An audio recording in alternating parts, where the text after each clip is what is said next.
प्रयागराज महाकुंभ में आने वाले श्रद्धालुओं की संख्या बढ़ती ही जा रही है और इसके चलते कौशाम्बी हाईवे पर श्रद्धालुओं को जाम का सामना करना पड़ रहा है। श्रद्धालुओं के सुगम यात्रा को लेकर पुलिस और प्रशासनिक अधिकारी कोखराज बाईपास पर मुस्तैद हैं। गाड़ियों को प्रतापगढ़ होते हुए प्रयागराज के बेला कछार पार्किंग की तरफ डायवर्ट किया जा रहा है। पुलिस अधिकारियों ने बताया कि भारी भीड़ की वजह से दबाव बना हुआ है, ट्रैफिक बहुत ही स्लो है। बड़ी संख्या में बड़ी तादाद में लोग प्रयागराज के लिए निकले हैं, जिसकी वजह से प्रयागराज जाने वाले तमाम रूट्स पर कुछ यही व्यवस्था है, कुछ इसी तरह का आलम है। अब कई जगहों पर रूट डाइवर्ट करके यातायात के दबाव को कुछ कम किया जा रहा है। प्रयागराज महाकुंभ में अमृत स्नान खत्म होने के बाद भी श्रद्धालुओं का उत्साह कम होने का नाम नहीं ले रहा है। इस समय मैं कौशाम्बी के सिहोरी बाईपास पे मौजूद हूँ। मेरे ठीक पीछे आप इन तस्वीरों को देख सकते हैं। यहाँ तक लगातार देश के तमाम राज्यों से कोने कोने से श्रद्धालु लगातार प्रयागराज संगम की ओर बढ़ रहे हैं। गाड़ियों का लंबा काफिला है, कतारबद्ध गाड़ियों को देख सकते हैं कि किस तरह से श्रद्धालुओं में जोश से उत्साह। हालांकि इनको तमाम परेशानियों को सामना करना पड़ रहा है, लेकिन श्रद्धालुओं को सुविधा को देखते हुए पुलिस ने यहाँ पे डायवर्जन बनाया है ताकि श्रद्धालुओं को सुगम यात्रा हो सके। इसको लेकर लगातार यहाँ से डाइवर्ट किया जा रहा है। स्वयं यहाँ पुलिस के अधिकारी, हम उनसे बातचीत करेंगे और जानने की कोशिश करेंगे कि सर यहाँ पे श्रद्धालुओं की सुविधा को लेकर क्या कुछ यहाँ पे इंतजाम किए गए हैं? देखिए, जो मेला से जैसे जैसे दिशा निर्देश मिलते हैं वैसे वैसे हम लोग यहाँ से छोड़ते जा रहे हैं। ट्रैफिक चल रहा है, बस स्लो चल रहा है, वाहनों का दबाव ज़्यादा है, उसकी व्यवस्था पूरी है। पर्याप्त पुलिस बल है हमारा यहाँ, मैं भी यहीं पर हूँ, कप्तान साहब भी क्षेत्र में ही हैं, हम लोग कंट्रोल में ही। प्रयागराज महाकुंभ के लिए सरकार की ओर से चलाई गई ट्रेनें वरदान साबित हो रही हैं। रेलवे ने महाकुंभ स्पेशल ट्रेनें चलाई हैं। कानपुर सेंट्रल स्टेशन पर यात्रियों का मेला देखने को मिल रहा है। कानपुर से रोजाना हजारों की संख्या में श्रद्धालु महाकुंभ जा रहे हैं। रेलवे ने भी यहां विशेष इंतजाम किए हैं और कुंभ स्पेशल ट्रेन में बैठकर यात्री प्रयागराज के लिए प्रस्थान कर रहे हैं।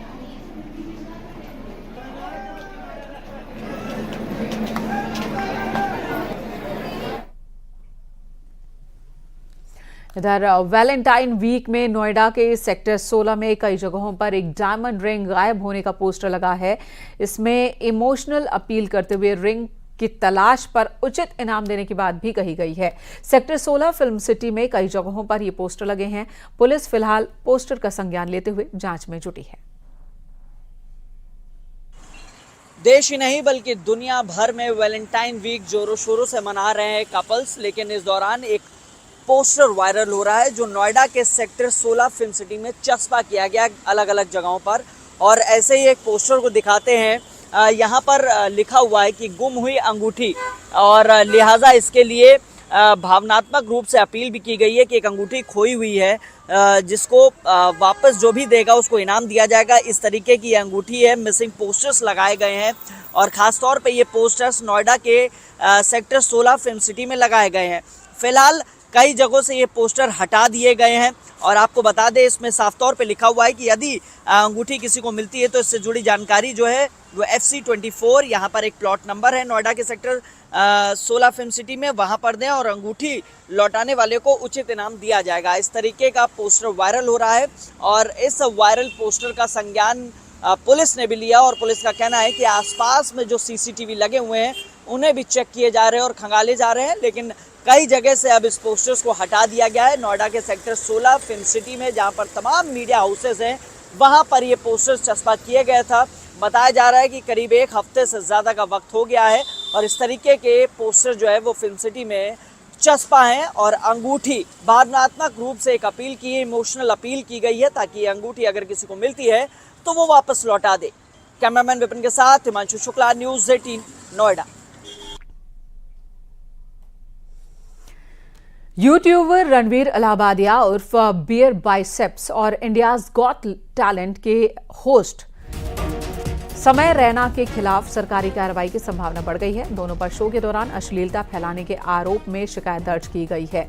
शिकायतकर्ता अक्षित सिंह ने सूचना एवं प्रसारण मंत्रालय में शिकायत की है और शिकायत में ये लिखा है कि हमने समय रैना और रणवीर इलाहाबादिया के खिलाफ अश्लीलता फैलाने के लिए आधिकारिक शिकायत दर्ज की है। जय हिंद। मंत्रालय ने शिकायत पर एक्शन लेते हुए डिप्टी सेक्रेटरी अमरेंद्र सिंह को शो के निर्माताओं के खिलाफ आवश्यक कार्रवाई के निर्देश दिए। सोशल मीडिया पर इस मुद्दे को लेकर बहस छिड़ गई है, जिस पर बोलते हुए जिस तरह के बोल का इस्तेमाल किया गया है उसे भारतीय संस्कृति के खिलाफ बताया जा रहा है और इनके यूट्यूब चैनल को स्थायी रूप से बंद किए जाने की भी मांग हो रही है। यूट्यूबर के डर्टी बोल पर एक्शन की मांग की जा रही है।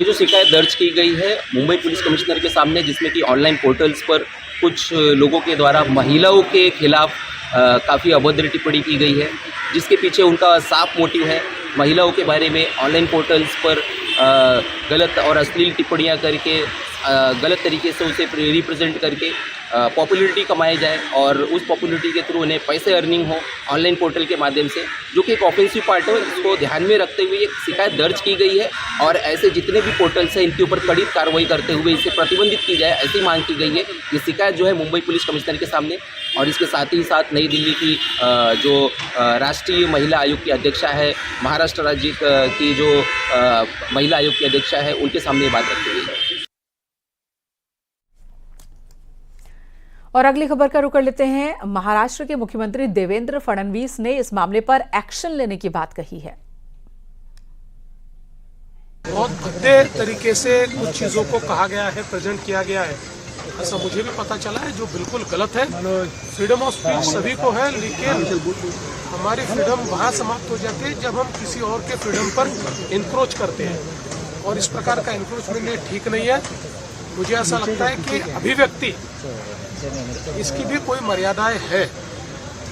हमारे समाज में हमने अश्लीलता के भी कुछ नियम तैयार किए हैं, अगर उनको कोई पार करता है तो ये बहुत गलत बात है। अगर ऐसी कोई बात होती है तो उसके ऊपर कार्रवाई होगी।